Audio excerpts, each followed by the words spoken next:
Assalamualaikum warahmatullahi wabarakatuh. Alhamdulillahi rabbil alamin wa bihi nasta'inu ala umuri dunya waddin.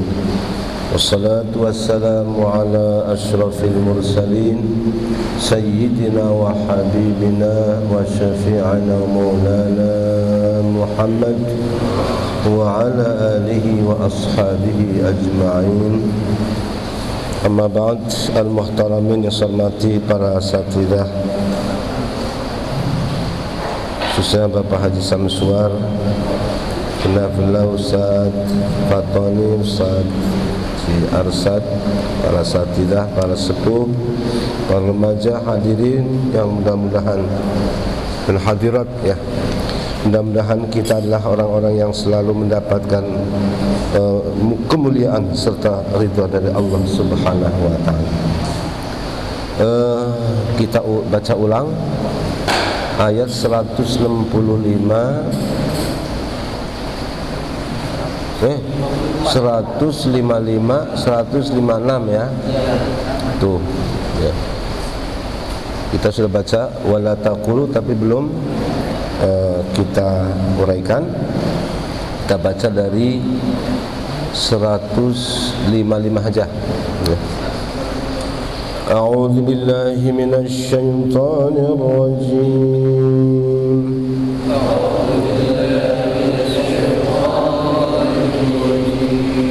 Bismillahirrahmanirrahim.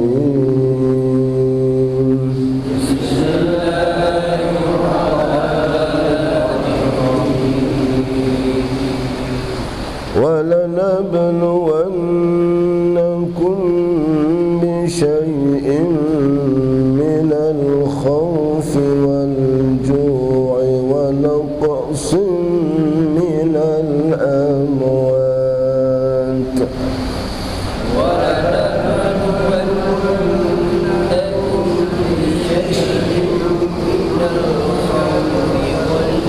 جوع ونقص من الأموال ونقص من الأموال والأنفس والثمرات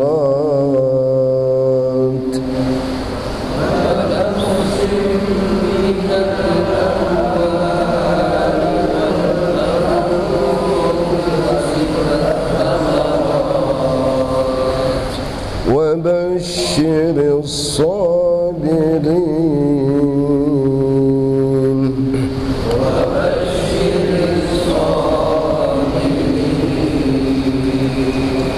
الذين إذا أصابتهم مصيبة قالوا إنا لله وإنا إليه راجعون الذين إذا أصابتهم مصيبة قالوا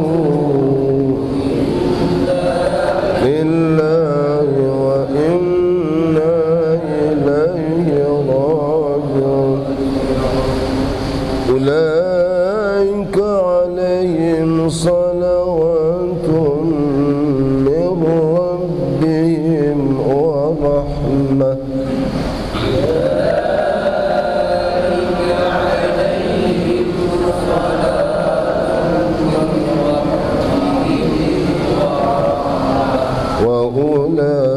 وأولئك هم المهتدون.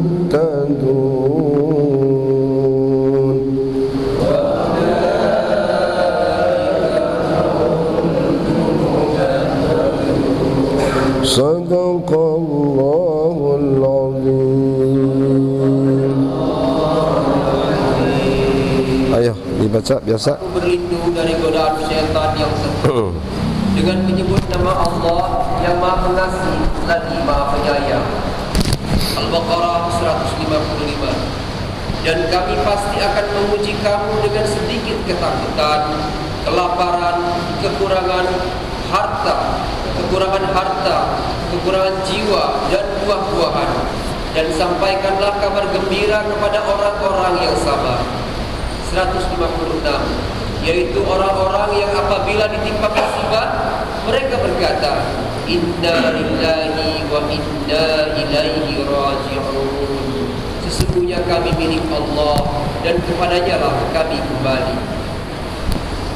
Terus Mereka itulah yang memperoleh ampunan dari rahmat dari Tuhannya, dan mereka itulah orang-orang yang mendapatkan petunjuk.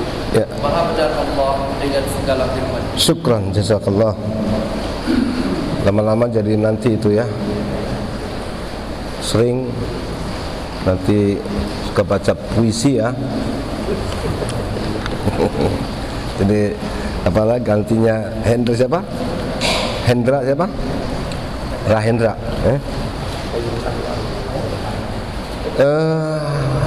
Ayat 153 ini kita bahas tentang pentingnya menghadapi sesuatu itu dengan kesabaran, karena Allah itu akan selalu menyertai. Nah, pada ayat selanjutnya lalu 154,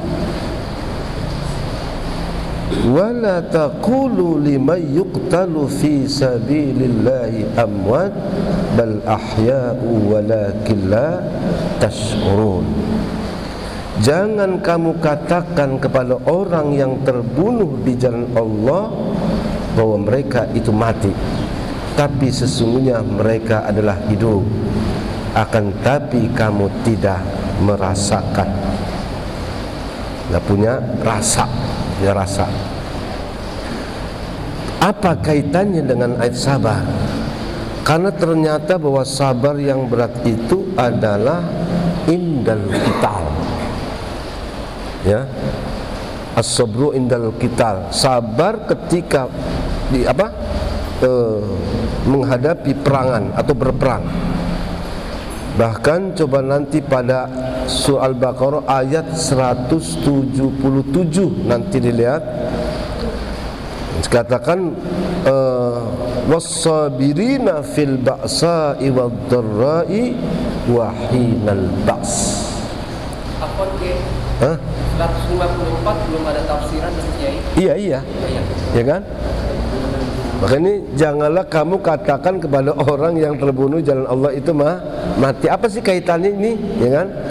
Ini kaitannya ayat ini tentang adalah nanti perintah tentang perang. Karena kalau sudah perang itu boleh katakan kelihatan iman atau tidaknya itu sudah kelihatan di situ. Kan begitu kan? Kan saya kemarin katakan, kalau sami Allah mengatakan lo maunya enak doang sih, kan begitu, jangan kan? Nah ini gak enak nih. Wa qatilu fi sabilillah atau wa qatilul ladzina kafaru ladzina yuqatilunakum wa la ta'tadu, ya kan? Banyak nanti perintah untuk perang atau jihad dalam arti perang. Walaupun perang sekarang sih insyaallah enggak ada lah, ya kan? Sudah ada petugasnya.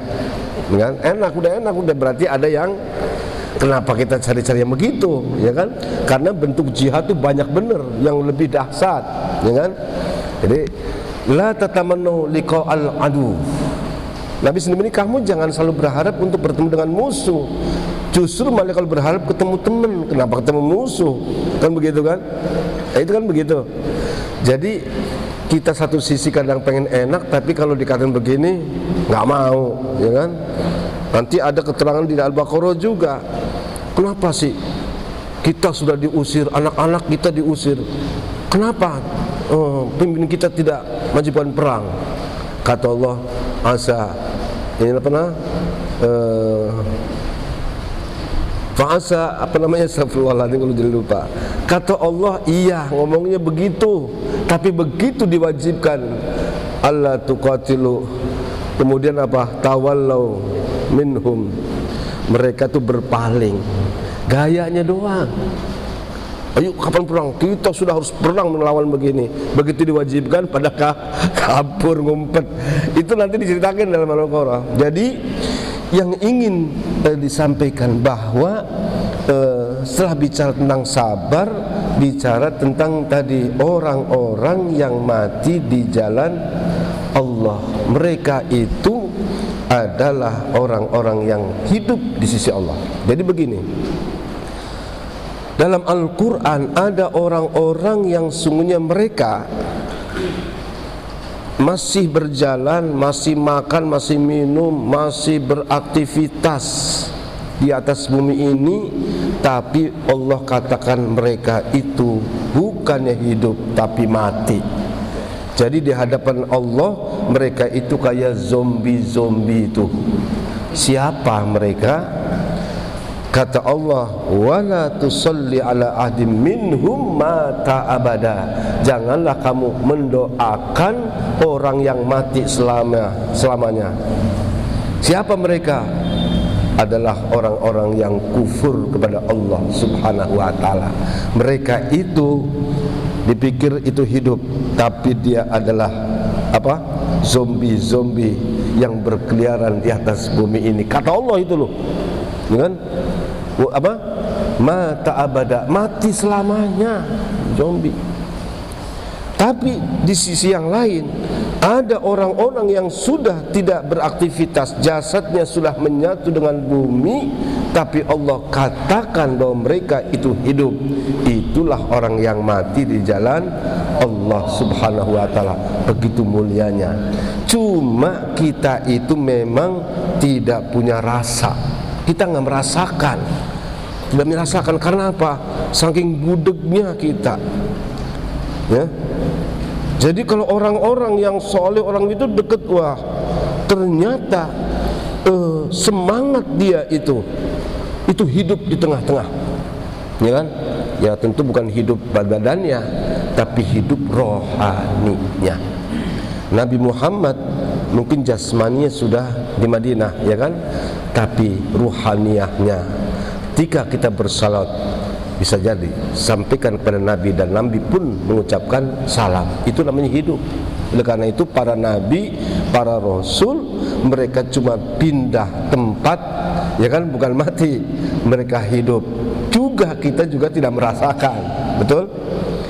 Jadi itulah kehidupan yang mulia. Jadi kemudian Al-Imam Ibnu Qayyim Al-Jauzi ternyata memang bagi hidup itu macam-macam. Apa? Hayatul jasadi biruh. Jadi kalau jasad ini hidupnya itu dengan roh itu, ya. Nafas, ada nafas itu berarti hidup. Tapi dari bagian diri kita ini juga ada yang bisa jadi sudah mati ataupun tadi yang hidup. Kata Imam Ibnu Qayyim, hayatul qalbi apa? Bil imani wal yaqin. Hati itu hidup, tapi hidupnya bukan dengan nyawa, tapi dengan iman dan keyakinan. Berarti hati kita hidup. Hayatul aqli bil ilmi. Hidupnya akal kita itu dengan ilmu. Oleh sebab itu orang yang orang yang akalnya hidup itu ilmunya itu semakin maju. Orang berilmu itu berarti orang hidup dia. Ya kan? Hayatul aqli bil apa? Bil ilmi wal ma'arif.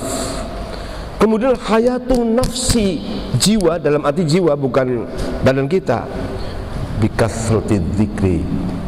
Jadi hidup diri kita dalam diri kita itu adalah dengan banyak mengingat kepada Allah Subhanahu wa taala. Jadi kalau sudah hatinya beriman, akalnya penuh atau berilmu, jiwanya selalu berzikir pada Allah, itulah orang yang benar hidup, ya kan? Selain itu kalau cuman hayatul jasadi birruh, itu tingkatan zombie. Ulaika kal an'ami bal hum adall. Itu enggak ada bedanya dengan binatang, sama, itu aja. Aktivitasnya sama. makan, minum, pokoknya hardolin, dahar, modal, ulin, kawin, itu sama, itu nggak ada bedanya, ya. Itu yang kata Allah, bukan kata saya. Ulaika kal an'am. Nah, diri sekalian yang bukan Allah Subhanahu wa ta'ala, oleh sebab itu ketika kita diperintahkan untuk berjuang, nggak usah takut, karena Allah menyediakan pahala yang besar. Dan orang yang berani dan melaksanakan perintah ini berarti orang yang sabar. Wasabirina fil ba'sa'i wad-dharra'i wa hinal ba's. Cuma istilah lain, kalau orang sabar dan berperang berarti orang itu adalah orang yang berani. Berani di dalam perang berarti dia adalah orang sabar. Ini yang pertama.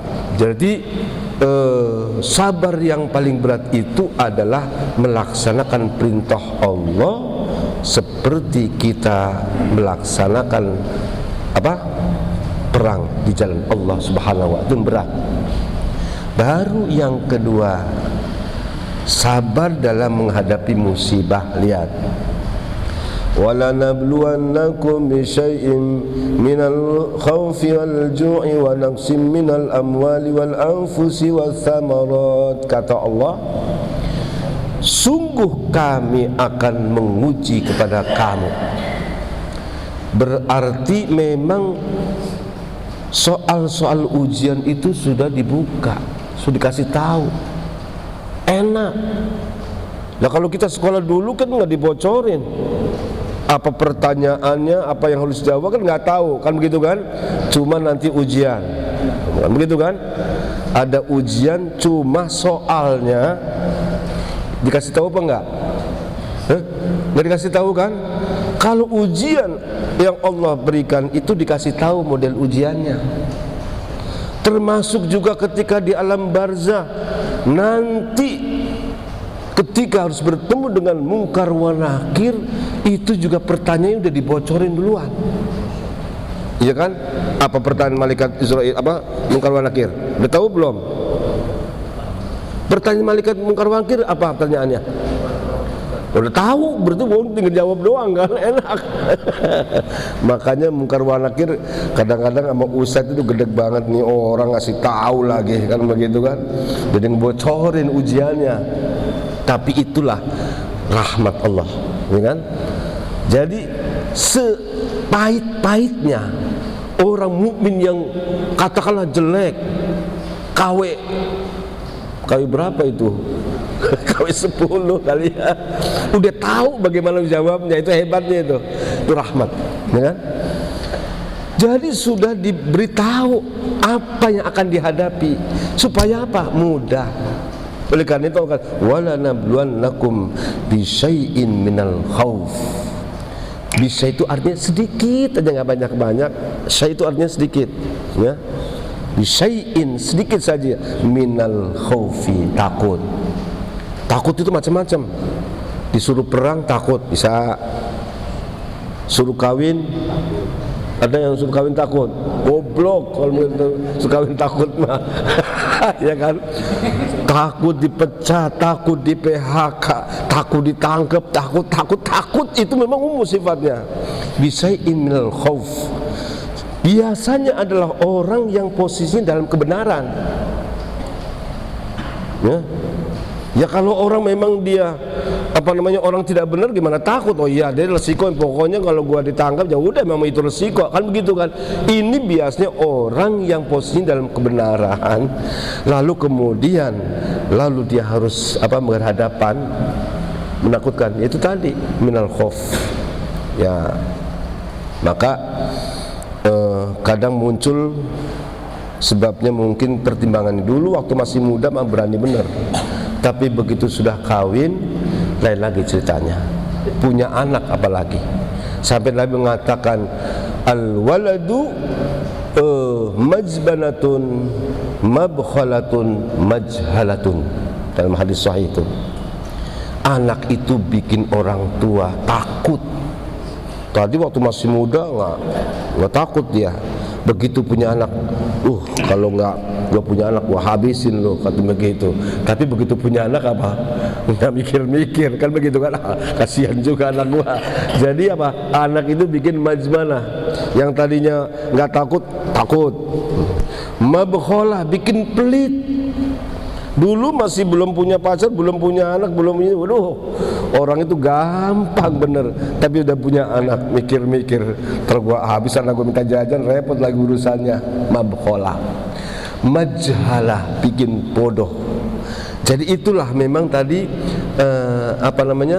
hal-hal, asbab, faktor-faktor yang bisa jadi menjadikan orang itu rasa takut. Minal khauf, banyak takut itu. Wal ju'i, lapar. Mungkin lebih fokus lagi, orang takut sama nanti orang diuji oleh Allah dengan lapar, yaitu apa? Puasa, kan begitu kan?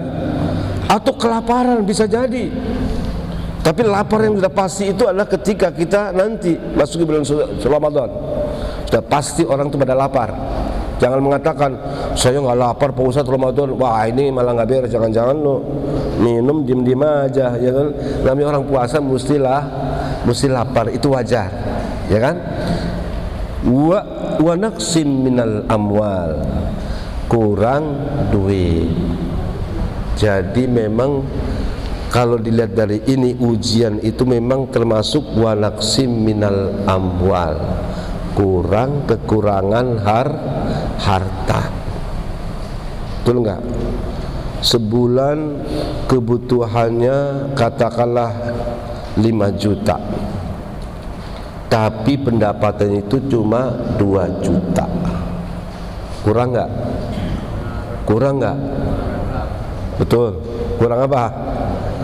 Kurang banyak. Wa naqsim minal amwal. Namanya orang kurang ya jadi relatif, tapi yang jelas ini wa naqsim minal amwal bisa jadi di mana-mana timbul bukan cuma kelaparan, tapi juga adalah kemiskinan, kefakiran. Apa itu bisa dihilangkan?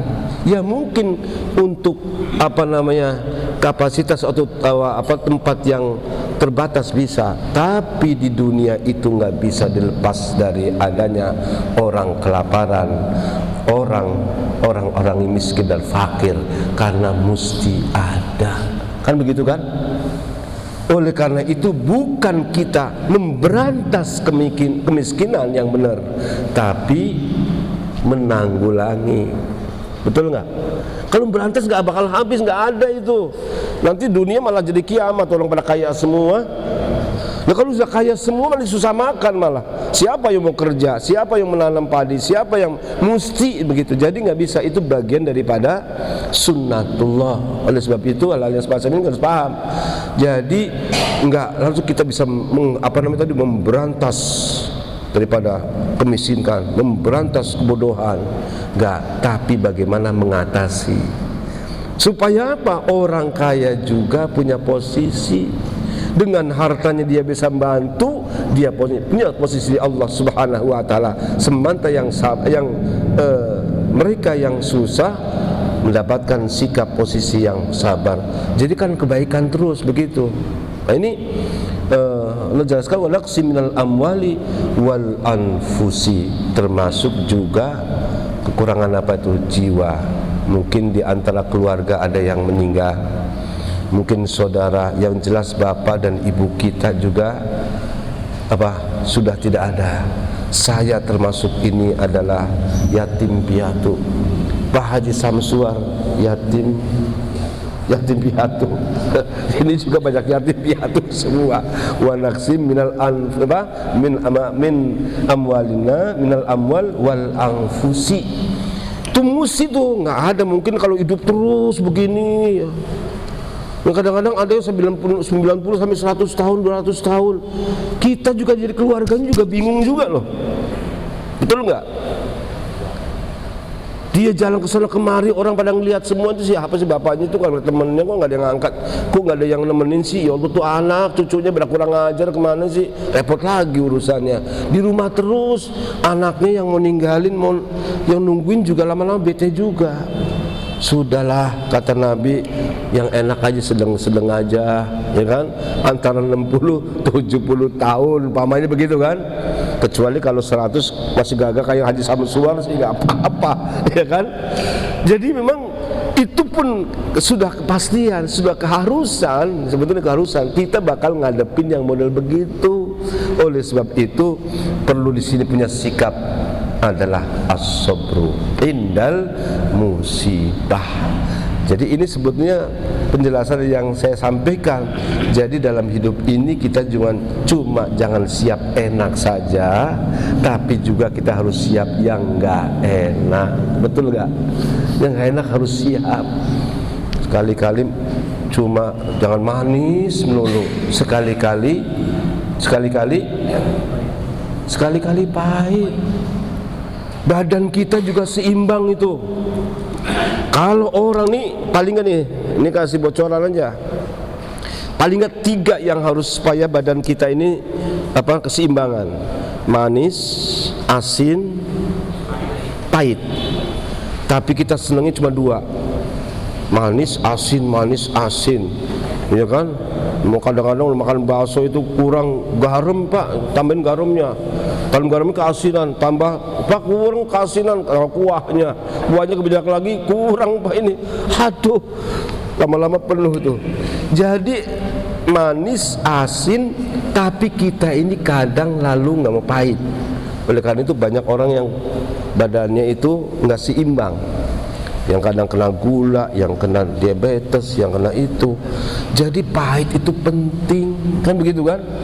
Itu badan kita, hidup juga begitu.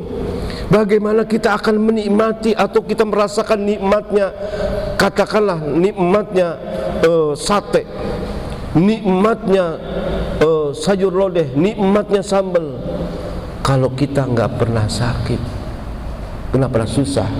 Jadi bisa nikmat itu karena tadi, oh iya. Oleh sebab itu sesungguhnya Allah bukan secara langsung artinya memberikan kesusahan itu, tapi menurunkan kesusahan tadi, ujian itu supaya hidup juga jadi nikmat. Betul enggak? Jadi kalau kaya terus begitu nggak enak, kalau lama-lama pikir-pikir juga nggak enak juga. Kaya terus, banyak duitnya terus juga bingung mana gue pakai duit, ya kan? Sehat terus, bludruk lama-lama. Jadi sekali-kali sakit supaya apa? Menikmati rasa sehat itu. Nah, wa basyiris sabirin. Jadi memang intinya kita supaya bersikap sabarlah, siap. Dan sekali lagi bahwa yang susah, apa yang kita rasakan itu susah hanya sedikit. Inna ma'al usri yusra. Wa inna ma'al usri yusra. Jadi di balik kesusahan, satu kesusahan, di sana ada 2 kemudahan. Artinya lebih banyak yang mudahnya, lebih banyak senangnya ketimbang susahnya. Ya. Wa basyiris sabirin. Maka kata Allah pada Nabi, berikan kabar kepada orang-orang yang sabar. Alladzina idza asabathum musibah qalu inna lillahi wa inna ilaihi raji'un. Ini yang biasa dibacakan. Ini kadang-kadang dibacanya biasanya Assalamualaikum warahmatullahi wabarakatuh. Berita duka cita, inna lillahi wa inna ilaihi raji'un. Kalau sudah begitu udah mesti susahnya, iya kan? Susah itu bagus itu memang.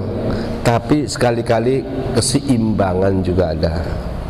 Alhamdulillah, berita suka. Ustadz Fatoni alhamdulillah menang tender. Itu ceritanya gitu. Jangan cuma ya Allah kok jadi akhirnya masjid itu hanya untuk bikin orang susah melulu. Jadi yang enak kali-kali kenapa sih begitu enggak? Sekali-kali berita sukacita. Insya Allah pada datang, sudah dipanggil datang. Maksudnya begitu. Nah ini kan namanya nggak seimbang, harusnya nggak seimbang itu. Harusnya begitu, ya kan? berita sukacita, alhamdulillahirabbil alamin, ya kan, telah mendapatkan untung besar, ya kan, disebutin fulan, ya kan, mohon bagi yang berkenan untuk sama-sama makan sate kambing, nah, gitu kan. Oh, langsung udah, insyaallah berdatangan gitu.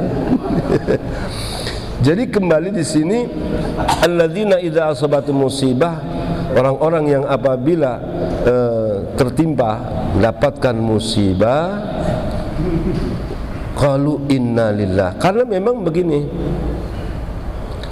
musibah itu kan memang sebetulnya tidak harus yang susah. Sebetulnya musibah itu sesuatu yang menaik pada kita. Ma asabaka min hasanatin fa minallah. Musibah yang menimpa kepada musibah yang bagus, ya kan, berarti musibah ada dua. Ma asabaka min hasanatin fa minallah wa ma asabaka min sayyi'atin fa min nafsik. Hal-hal yang datang, yang menimpa kepadamu dari kebaikan, itu sungguh datang dari Allah. Dan apa-apa keburukan, sesuatu yang buruk yang datang kepadamu, itu adalah datang dari dirimu sendiri. Artinya karena ikhtiarnya kurang bagus. Mesti kalau dia ikhtiar bagus, mesti yang dapatnya ma'asobaka min hasanatin. Jadi ketika kita jauh, kita tidak menghindari perintah Allah ataupun himbauan Allah, itu mesti yang sayyi'ah. Sayyi'ah itu berarti memang kita, ya kan? Padahal semuanya yang baik, yang buruk juga adalah dari Allah. Tapi biasanya yang jelek itu ya gara-gara kita itu, ya kan? Gara-gara kita. Padahal semua dari sono. Udah ketahuan tadi, udah sinar bagus, hujan bagus, kadang-kadang nggak siap kehadiran hujan, bocor lah, banjir lah. Emang siapa? Kan bagus semua, betul nggak? Air itu bagus, betul. Tapi ternyata yang nerima itu macam-macam. Ada yang alhamdulillah, ada yang inna lillah. Benar? Innalillahi wa inna ilaihi raji'un. Ya, seperti yang terjadi di mana itu, di Kalimantan Selatan, udah berapa hari masih banjir aja.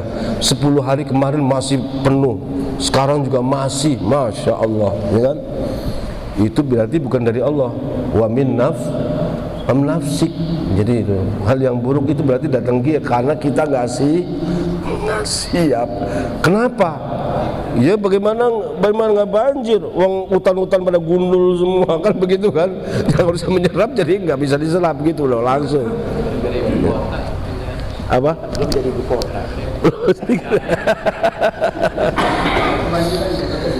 Qalu inna lillah. Kita ini memang adalah milik Allah. Itu memang sikap yang paling bagus. Kita ini milik, jadi kitanya aja. Apalagi milik barang kita, rumah kita, apa saja itu bukan milik kita. Kita sendiri itu adalah milik Allah. Berarti kita tidak memiliki diri kita, betul? Apakah nanti kita bisa mempertahankan? Nggak bisa. Begitu malaikat Israel, nggak bisa ntar dulu, saya masih seneng tinggal di dunia. Nggak bisa. Kita kalau diri kita miliki, kita pengen yang enak, supaya tua itu nggak datang, sakit itu nggak datang, betul nggak? Buktinya Pak tua aja begini kan, pengennya muda terus. Saya juga begitu, pengennya supaya rambutnya nggak putih, jenggotnya nggak putih, dia apa-apain tetap putih lagi aja. Innalillah, kita memang tidak memiliki diri kita. Oleh karena itu jangan sekali-kali menggunakan kata milik. Saya berkali-kali itu, sampai surat tanah aja hak milik. Ya hak milik kan, hak milik betul, hak pakai yang bener itu. Nanti tanah nih, rumah kita yang tadi bilang hak milik, nanti akan jadi milik orang lain, apa anak atau cucu, kalau gitu kan. Jadi surat itu sebetulnya sudah nggak benar, nggak sesuai dengan innalillah itu, ya. Jadi kalau surat tulis hak milik, ya kan begitu kan, itu nggak sesuai dengan innalillah itu. Mestinya hak pakai atau hak guna pakai utuh. Itu hak milik juga 20 tahun doang. Milik udah selamanya. Hak milik selamanya. Sampai mati gitu ya. Iya, habis itu kan bukan milik kita kan? Ya makanya bukan milik kita, milik siapa? Jadi itu sebetulnya. Jadi kita sendiri nggak memiliki ya begini, pengennya begini, ternyata begini terus gitu. Innalillahi, harus akui itu. Wa inna ilaihi raji'un. Dan innalillahi wa inna, dan sungguh kami ilaihi raji'un, pasti akan kembali kepada Allah. Berarti kita sedang lagi ngapain nih? Lagi ngapain? Berarti kan kita belum balik nih. Lagi ngapain kita? Lagi jalan-jalan. Lagi jalan-jalan, kita lagi jalan ke sono kemari ya kan? Lagi pergi kemana, udah ada yang nyasar yang sono, ya kan? Wa inna ilaihi raji'un. Kalau sudah kita menyatakan bahwa kami akan kembali kepada Allah, tentu kita harus mempersiapkan kemana jalannya, jangan sampai nyasar. Ada orang yang begitu keluar dari rumah gak bisa pulang, nyasar. Kenapa? Biasanya tuh orang begitu keluar dari rumah nggak balik lagi. Siapa itu? Lihat, bahkan banyak di pengumuman ya kan. Diumumin tuh orang itu kan. Siapa yang mengenal ini nama fulan, baju pakaian ini tingginya sekian. Mohon barangkali ada yang tahu ini alamatnya, begitu kan. Nah itu nggak bisa pulang tuh. Siapa itu? Stres, ya kan begitu. Sama, berarti kalau kita nggak tahu pulang ke Bandung, orang-orang stres semua. Hati-hati itu, ya kan. Wa inna ilaihi, udah gampang-gampang kita malahnya lah. Wa inna, harus kita sadar. Jangan sampai kita bahasa Al-Quran mengatakan kaifa takfuruna billahi wa kuntum amwatan fa ahyakum tsumma yumbitukum tsumma ilaihi turja'un. Kamu dibalikin, bukan dibalik tapi balik dipaksa, disuruh pulang paksa, ya kan? Karena nggak tahu jalan, nggak tahu pulang, maka diambil aja paksa malaikat pulang, kan begitu kan? Jangan seperti itu. Jadi kita harus perlu kesadaran. Innalillah, sadar, wa inna ilaihi raji'un. Insya Allah orang-orang yang sholat, orang yang beribadah, yang ngaji, ini yang tahu kemana nanti pulang, ya kan? Insya Allah. Bahkan ketika kita salam juga di kuburan begitu. Antum sabiqun wa inna insyaallah bikum lahikun. Selamat sejahtera atasmu ahli kubur. Kamu duluan dan kami insyaallah akan nyusul. Coba sekarang udah deh, kalau umpamanya bahasa Arab nggak khusyuk, mendingan pakai bahasa Indonesia aja lah, ya kan? Assalamualaikum ya al-kubur antum sabiqun wa inna insyaallah bikum lahikun. Itu kan apal itu.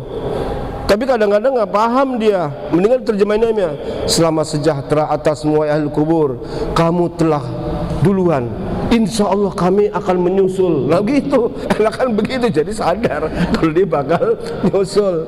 Nah itu kesadaran itu penting, ya kan? Jadi menunjukkan innalillah, sadar, wa ilaihi raji'un juga sadar. Karena itulah sesungguhnya yang ditunggu oleh Allah Subhanahu wa taala, di mana ketika hidup kita gunakan adalah kesadaran bahwa kita bukan siapa-siapa, tapi kita adalah manusia hamba Allah Subhanahu wa taala. Ini saja, mudah-mudahan ya. Tentang kaitannya dengan kalimat summa ilaihi turja'un sama ilaihi raji'un, yang membedakan di sini kan dua-duanya ketemu malaikat Israel juga. Iya. Artinya apa membedakan di situ dari sakit sekarang termaunya antara turja'un sama raji'un? Turja'un itu biasanya bicara tentang orang-orang kufur. Makanya saya katakan tadi, kaifa takfuruna billah wa kuntum amwatan. Kamu kok bisa kufur gimana sih? Wa kuntum amwat, padahal dulu kamu barang mati, ya kan? Tsumma ahyakum, kemudian dihidupkan. Tsumma yumitukum, kemudian matikan. Tsumma ilaihi turja'un. Jadi iya, berbangsa itu udah modelnya orang kufur, udah turja'un dibalikin, bukan kesadaran balik, enggak. Ya. Segera ini mudah-mudahan ada manfaatnya. InsyaAllah mudah-mudahan kita masih diberikan panjang umur dalam keadaan sehat wal afiat. Allahumma fiqil akumit tariq. Assalamualaikum warahmatullahi wabarakatuh.